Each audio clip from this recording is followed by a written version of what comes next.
যতটুকু দরকার দুনিয়ার থেকে ততটুকু নেবেন। আমরা জীবন শেষ করে দিতেছি না এক্সট্রা নিতে গিয়া, এক্সট্রা কামাই করতে গিয়া, সম্পদের পাহাড় করতে গিয়া। প্রয়োজনের জন্য যতটুকু কতজন আছে, ইভেন এইখানে যারা আছে আমরা শুধু প্রয়োজন মেটানোর জন্য কতটুকু করতেছি আমরা। এখানে একজন ভাই আছেন আমাদের, যিনি আমাকে নিজে বলছেন সরকারি চাকরি করেন এবং সরকারি চাকরির ডিউভাবে যে পয়সাটা আছে ওইখান থেকে ওনার কিছু বেঁচে যায়, উল্টা অনেক পয়সা দেয় সরকার তাকে, কিন্তু একসময় এটাকে এনাফ মনে করেন নাই। একসময় মনে হচ্ছে আরও চাই, আরও চাই, আরও চাই। যখন রিয়েলাইজেশন আসছে উনি নিজেকে লিমিটেড করছেন, আলহামদুলিল্লাহ বারাকা আসছে এবং উনি এখন বলতেছেন যে ওনার এখান থেকেও বাঁচে পয়সা। একই কথা আমাকে তালহা ভাই বলে গেছেন, নিশের অ্যাডিশনাল চিফ ইঞ্জিনিয়ার ছিলেন রোডস অ্যান্ড হাইওয়েজের। একেবারে তার পিওনের চেয়েও খারাপ ছিল তার লাইফের মানে স্ট্যান্ডার্ড যদি বলেন আপনি, খাওয়া দাওয়া পড়া তোলা কিছুতে কোনো সমস্যা নাই, তারপরেও তার রোডস অ্যান্ড হাইওয়েজের পিওনেরও হয়তো ওই যে হাসিনার পিওনের যেমন 400 কোটি টাকা, রোডস অ্যান্ড হাইওয়েজের পিওনেরও হয়তো কোটি টাকা আছে আর কি। সেই হিসাবে আমি বলতেছি আর কি। উনি আমার একদিন বলছেন, এনাম ভাই মানুষে করে সরকারি চাকরিতে চলে না, আমার তো দেখি প্রতি মাসে কিছু বাইচে যায়। আমি তো কোনো বুঝতেই পারতেছেন কীভাবে চলতেছি আমার, কিন্তু আমার তো দেখি প্রতি মাসে আরও উল্টা পয়সা থাকে।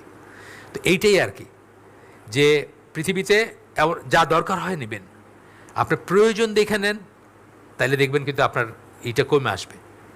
আপনার মধ্যবিত্ত যারা আছেন এখানে, আমরা আপনার ড্রয়িং রুমে যান আজকে, নিজের হোক বাপের হোক ভাইয়ের হোক, যেখানে থাকেন আপনি সেখানে যান, ড্রয়িং রুমে তাকায় দেখেন তো একটা জিনিস আপনি বাইর করতে পারবেন না অত্যাবশ্যকীয়।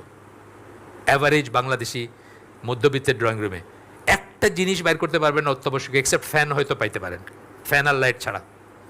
আপনার দেখবেন সোফাটা কেনা হয়েছে, দেখতে কেমন লাগবে, আপনার আলমারিটা সাজানো হয়েছে শো পিস দিয়ে, দেখতে কেমন লাগবে। এই প্রত্যেকটা জিনিস বাহুল্য, কিন্তু এটার জন্য আপনি সুদ খাইছেন, নাইলে ঘুষ খাইছেন, নাইলে এক্সট্রা টাইম ওভার টাইম করছেন, বউরে সময় দেন নাই, বউ পরকিয়া করছে, অথবা একটা কিছু মানে অনাচার অবিচারগুলো বলতেছে।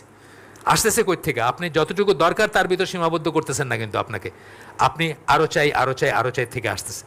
এই জন্য তাদের এই হাদিসটা মনে করা উচিত যে এমনভাবে বসবাস করবেন যেন আপনি একজন আগন্তুক। আগন্তুক বলছেন অপরিচিত, এটার পিছনে অন্য একটা কারণ আছে, আগন্তুকের একটা হাদিস আসবে পরে আমরা পড়ব।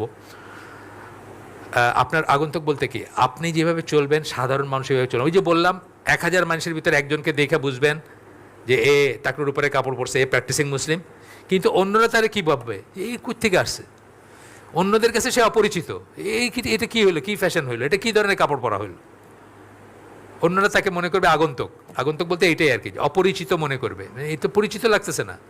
পরিচিত তো হচ্ছে যা দেখতেছি আমরা পথের রাস্তায় ঘাটে হাঁটতে সেটা।